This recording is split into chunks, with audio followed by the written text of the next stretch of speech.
Hi, Miss Alexandra. Thank you very much for joining me under the Human Rights Week. Hello, Alpha. Thanks for having me. So, the conversation of the day is going to be on the right to dance. Before further ado, I will ask you, where are you from? Well, I am actually Romanian, Okay. and that's why I'm known as Alexandra the Romanian Bellydancer. Oh, okay. The dance that I perform, which is a Middle Eastern dance, not come Okay. from my country. So, did you start doing ballet dance when you were in Romania, or when did you start doing ballet dance? No, I started belly dance in the USA. Oh, okay. So, what did you growing up? Did you grow up in an artistic family, people who dance, or you start dancing when you came to the US? I started dancing when I came to the US. Okay. So, when did you come to the US? Oh, it was many years ago, over 20 years ago. Okay. So, why you chose ballet dancing? Belly dancing just resonated with me Mm. quite much when I saw Shakira performing her Suerte Okay. music video. Mm. So I already knew that I love to dance, and I had learned some basic dances of salsa and bachata and cumbia and such Mm. from my friends in the USA at the time. Mm. However, when Shakira came out with her song Suerte, and I saw the video, it was just absolutely stunning. So I knew that I wanted to learn this dance. So, when it comes to ballet dancing, are you a self-taught or you went to a process where you have to learn before you became a ballet dancer professional? Oh, great question. So I actually found a teacher in my area in Indiana, and I hired her for 2 private lessons. Excuse me, what is the name of your teacher? Her name is Ruby Jazer. Okay. Where is she from? She's from here or she's from? So Ruby Jazer was my first teacher in belly dance. And so I hired her for, to begin with, 2 private lessons to teach me a basic choreography.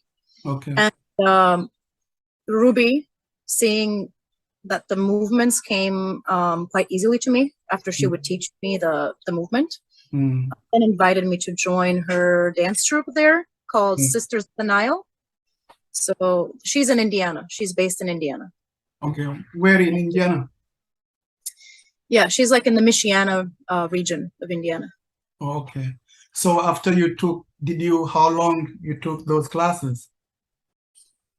It was about a year and a half, give or take. Okay.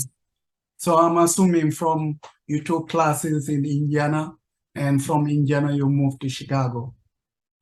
Is it the case? Yeah, I mean, they're so close by. I spend time in both Indiana and Chicago quite often. By being part of the as a ballet dancer, what else did you learn about ballet dancing?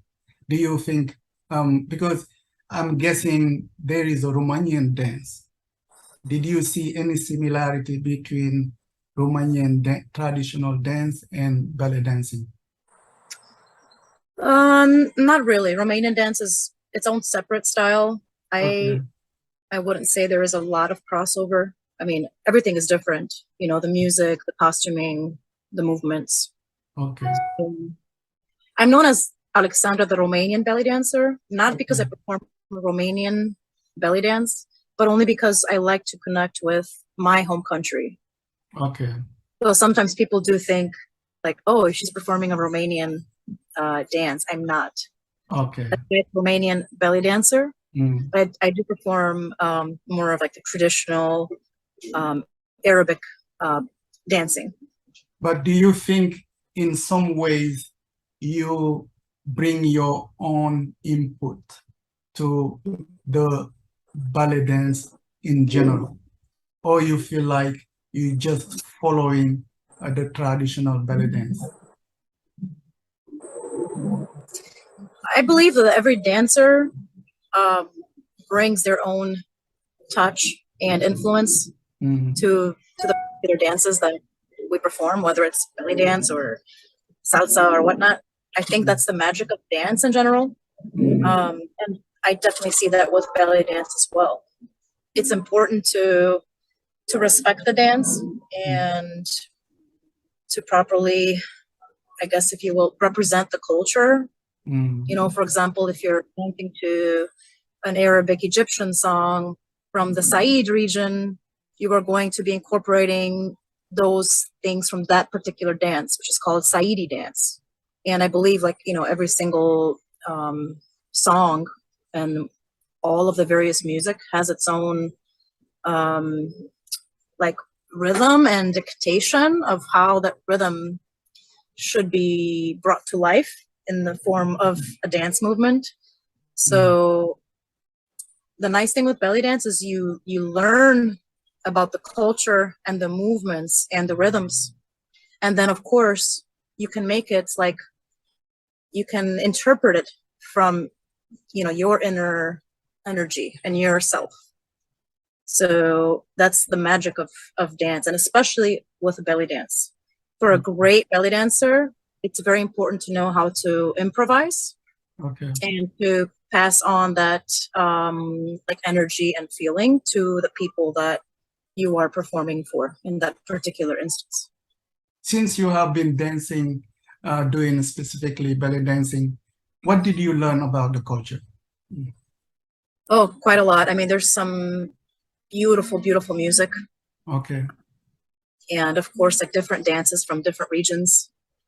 You know, there's, you know, the Egyptian country, the Lebanese country, Moroccan country. So many countries that each have their own rhythm and flavor. So can you try to describe us a little bit, you know, those differences and rhythm differences between those countries? Well, I mean, a really easy example, as I was mentioning before too, is the region of Egypt called the Said region. Okay. And there's a specific dance from there called Saidi dance. And that dance actually evolved from, I guess you could say, like fighting, right? Because in that dance, we use a cane, which we call an asaya in the Arabic language. So the dance has a lot of history behind it. And it kind of tells the story of that region, right? Like people had to fight at some point to retain the lands and, you know, whatnot. So then that became part of the dance. It's a story. So that's why in that dance, we use the asaya, the cane, and we carry out the various movements to the song that we're performing to. I see. But often, maybe I don't kind of understand well the culture, but often when you come to ballet dancing, we just see female dancing. And I was wondering, is it specifically designed to female dancers, or there are male ballet dancers as well? There are many famous male belly dancers all over the world. So I believe, even though most people will think it's more like female oriented, there are men that do also a fabulous interpretation of the dance. And of course, they have their own style, right? Like, for example, they perform with like different props. Like for the Saidi dance, they have like, for example, 2 canes that are bigger. So they can do certain movements that are more designed for that specific prop. And of course, they have different styling for the costuming and whatnot.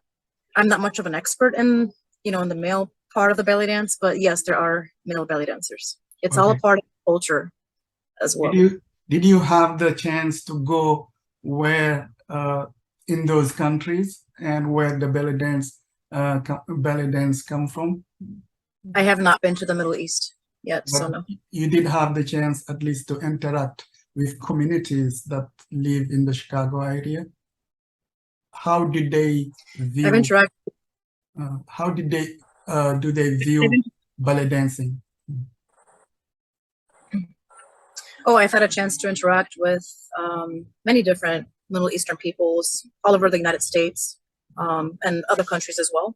But usually I will say the people are very excited that somebody that is not necessarily a part of their culture Yes. has taken an interest in the dance from their country. So a lot of them are supportive and curious and want to see how we interpret the dance and how well we know it. So that's been definitely positive interaction there as well.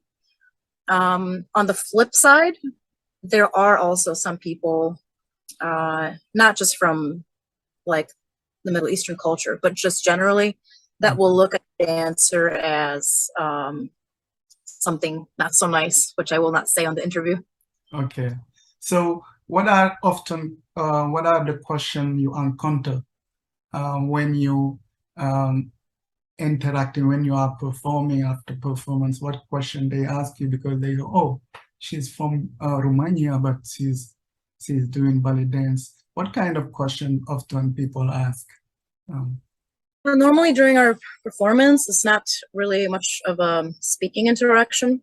So maybe perhaps, after performance, we can have some, speaking interaction.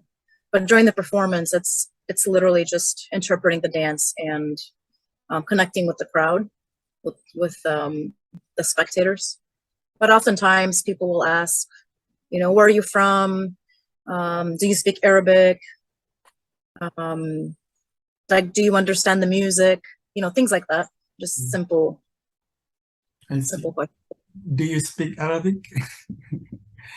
Or do you? Very, very little. I don't speak Arabic. I just know a lot of the music and I know some words, but I cannot say that I can carry a conversation. Do you think that ballet dance somehow did affect your life in some ways?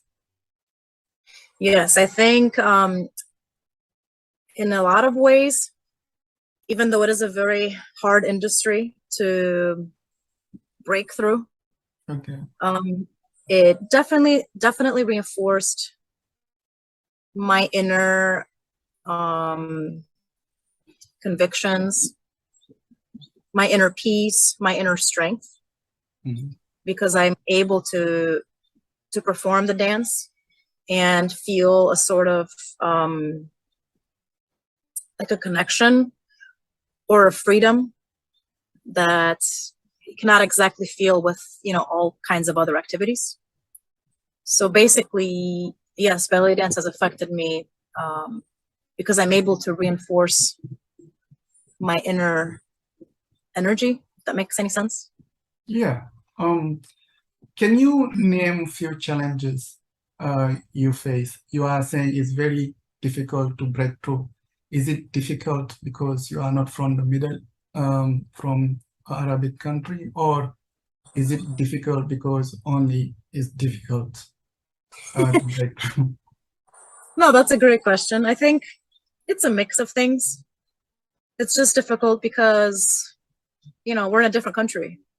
So belly dance is not like a mainstream form of dance here, although it is very popular, and not just here in the USA, but also in many other countries, whether it's Asia, Europe, or South America or Central America. Belly dance is present in, almost every single country in the world, I would say. But it's just difficult because it's not a mainstream dance, and there's so many different ways that you could learn it and practice it. And there's also, different countries that have different dances of that same dance. So it could be tricky to make those connections and to be able to find venues and or events to put on shows. I see. When you come to the dance, do you teach or you only focus on doing performances? I am currently focused on performing, but I have taught in the past at times. But my main focus is performing. It's what I feel most connected to. did you see challenge in teaching, or you just feel like you are more a performer than a teacher?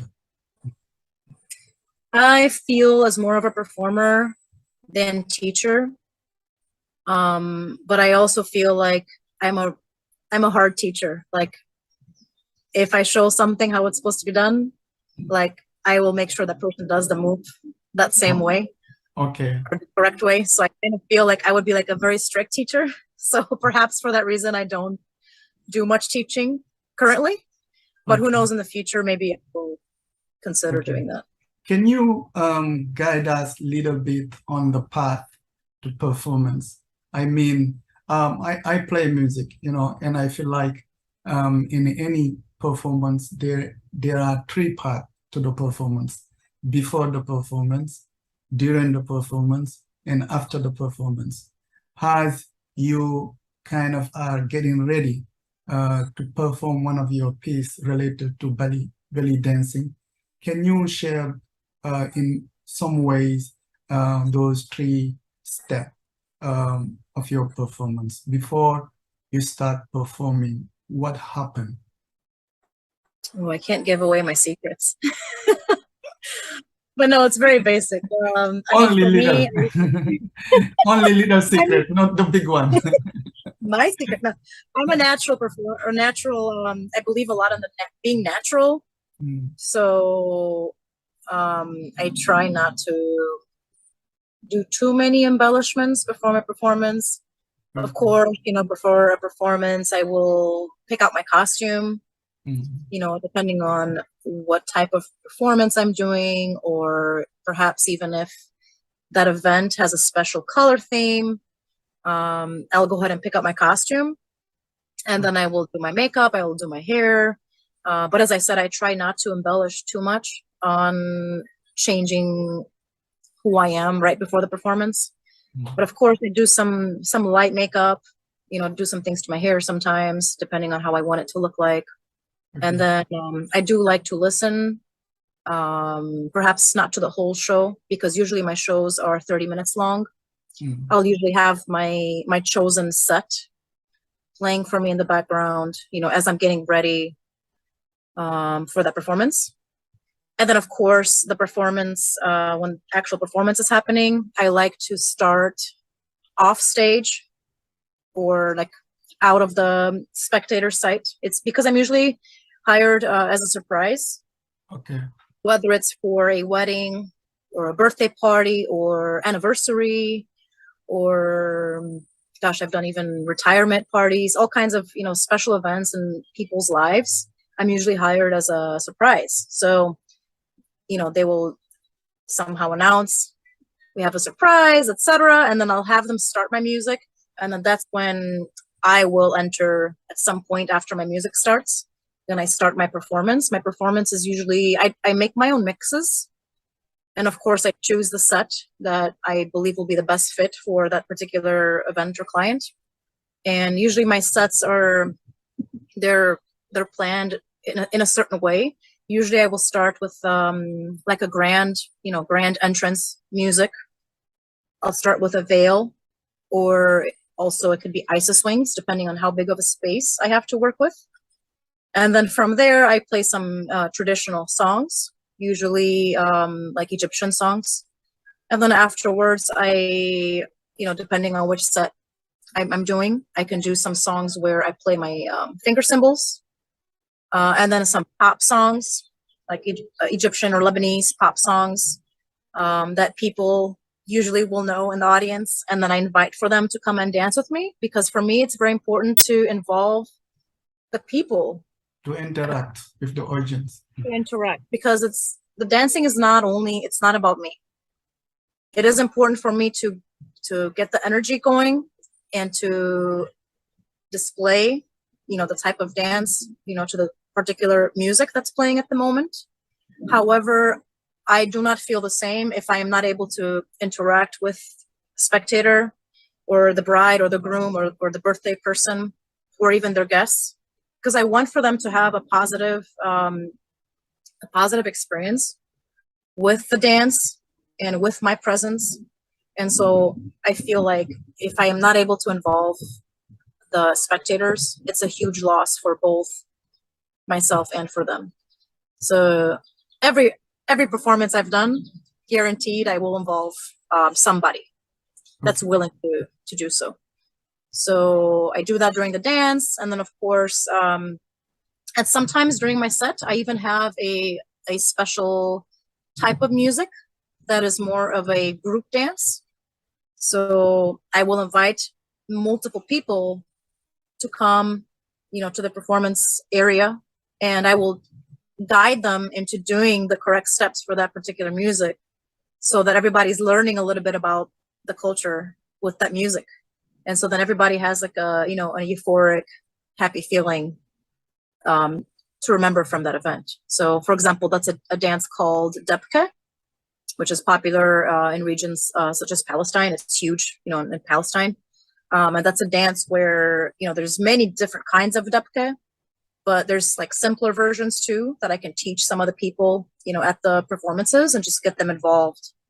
So it gets people, moving and thinking also, and listening to the wonderful, drum rhythms from that music. I see. Or some performances I will finish with a Saidi piece.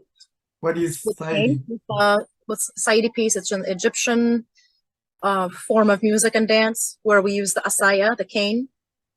So it depends on which set I am doing, but it's kind of, every set is planned out in some way. And when I'm performing, it's always improvisation. It's very rare for me to have a piece where I have a choreography.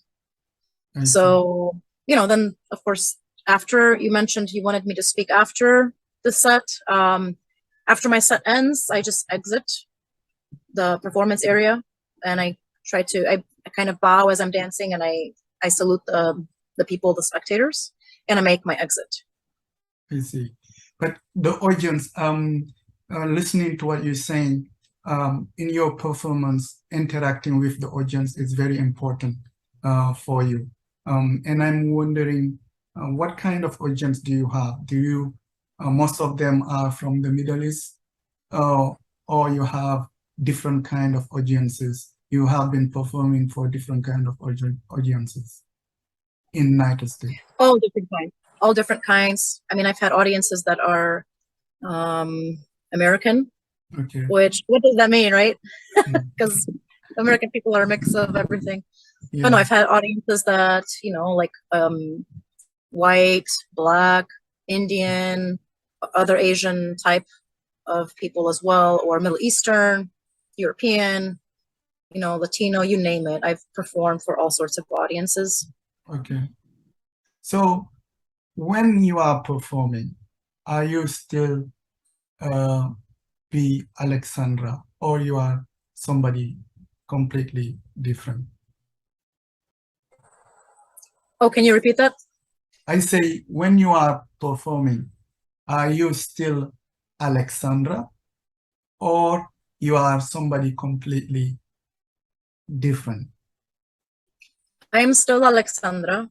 Okay. However, there's a feeling that I cannot describe exactly in words. Kind of like a feeling like you are connecting to something either very deep of yourself or higher than yourself. So is it a way for you dancing? What the meaning of dancing for you? Is it an act you are doing basically, or is it a spiritual journey, or you're doing it for the sake of entertaining yourself? What dance mean, the belly dancing mean for you? Ironically, for me, it means just freedom, in the simplest terms of describing it. And I definitely say, I mean, I feel like as a person overall, I am very spiritual, although not, but I feel like it's definitely something that I do to connect with Mother Earth, with people, with culture, with music. Okay. How often do you perform? Currently, I will perform a few times a month. Okay. Many years ago, I used to perform anywhere from three to 10 times a week. I used to perform at many restaurants and hookah lounges, like shisha. For people that are not familiar with a hookah, it's basically like a filtered with water way of smoking tobacco, flavored tobacco usually. But hookah lounges and restaurants used to be the places that you would find me most. Okay. You know, over 10 years ago. But since then, I currently perform almost exclusively for private events, such as banquet halls or like, you know, private like restaurant parties and such. You did name a little bit, despite we didn't go deep into it, that there are challenges out there as a ballet dancer in general.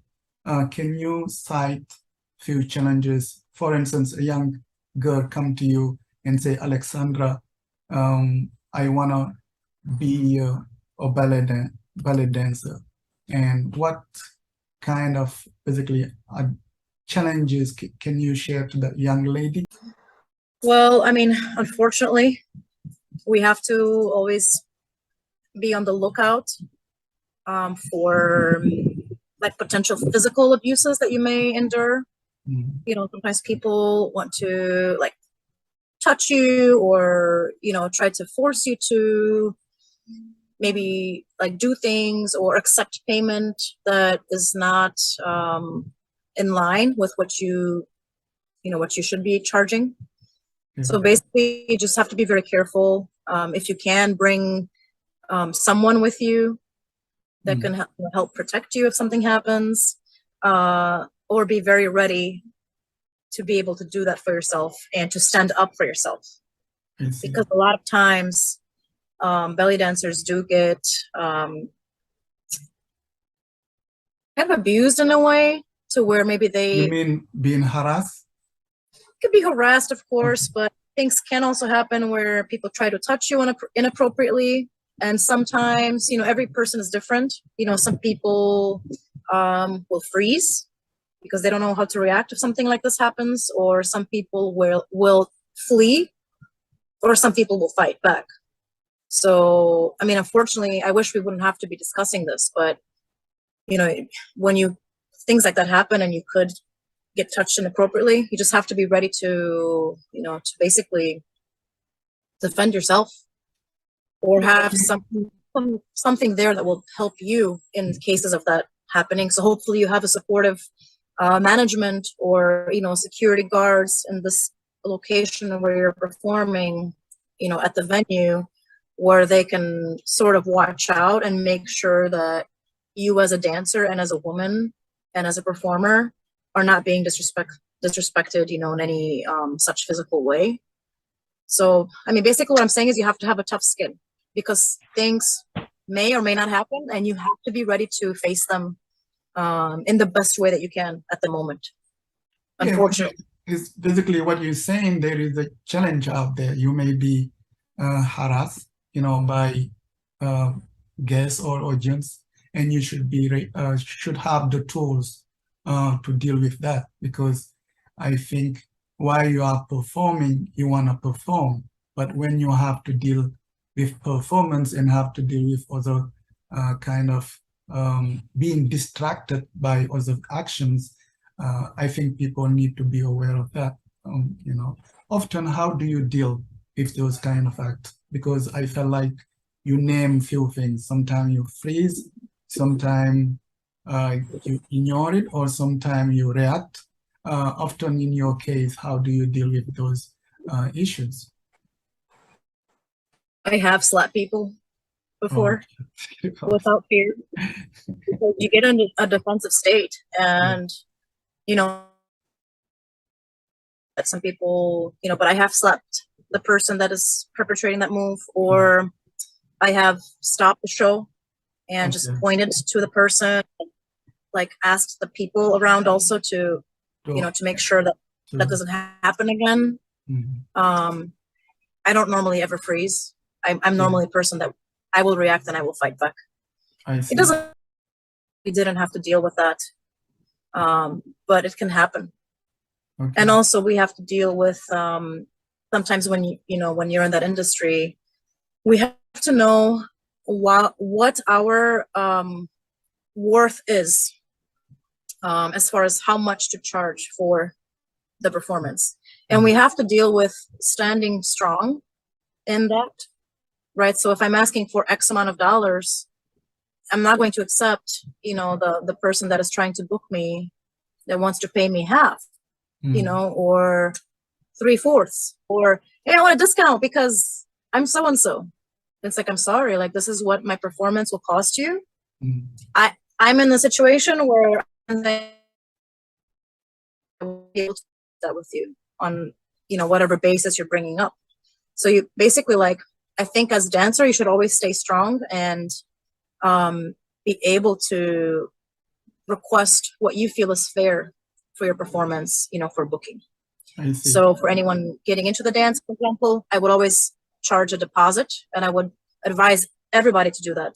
Charge a non-refundable deposit so that you can reserve that date and that time out of your precious time to be able to do the performance at the special event for that person, for that client, whether it's a wedding or a birthday or whatever sort of event they need your expertise for.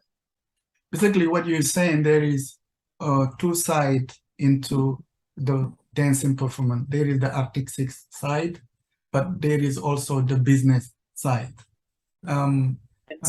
But did you experience where people ask you to come perform, and at the end of the performance they don't want to pay you? Did you experience that in the past? Yes, however, very rarely. Okay. Because now, well, for a long time now, I do require deposits. Okay. And then, of course, I require the payment, the remainder of the payment. Okay. At the but in a few instances, I have had to kind of fight for my payment. I see.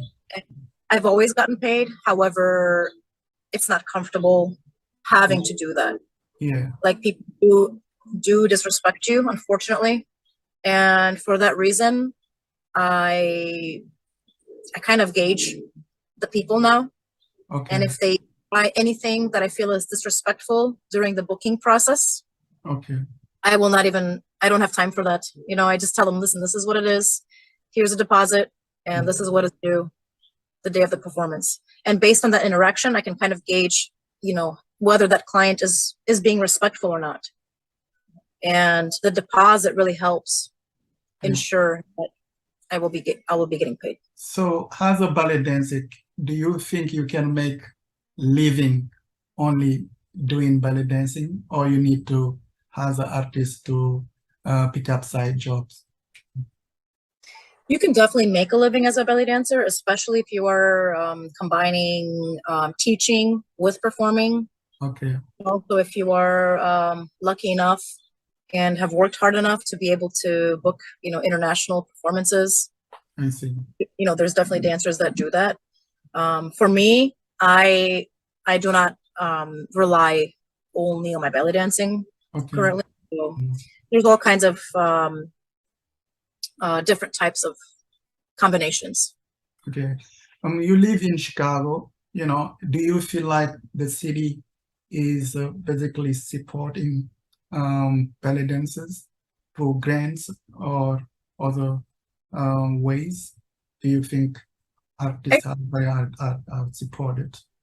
I think artists are supported in Chicago. There's various grants that I've seen some of my colleagues that are belly dancers partaken.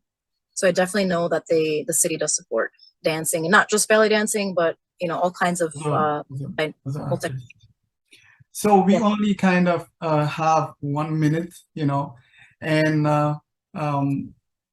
it has been a great, I believe, conversation. I learned a lot about your perspective into dancing. can you just in closing share a few advice and when you come to ballet dancing, and why should people come and see you dance?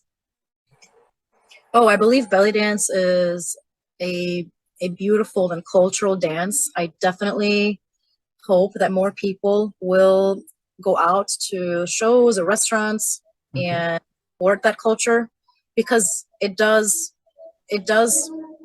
show the music and the culture in a beautiful way that perhaps a lot of people haven't gotten to experience.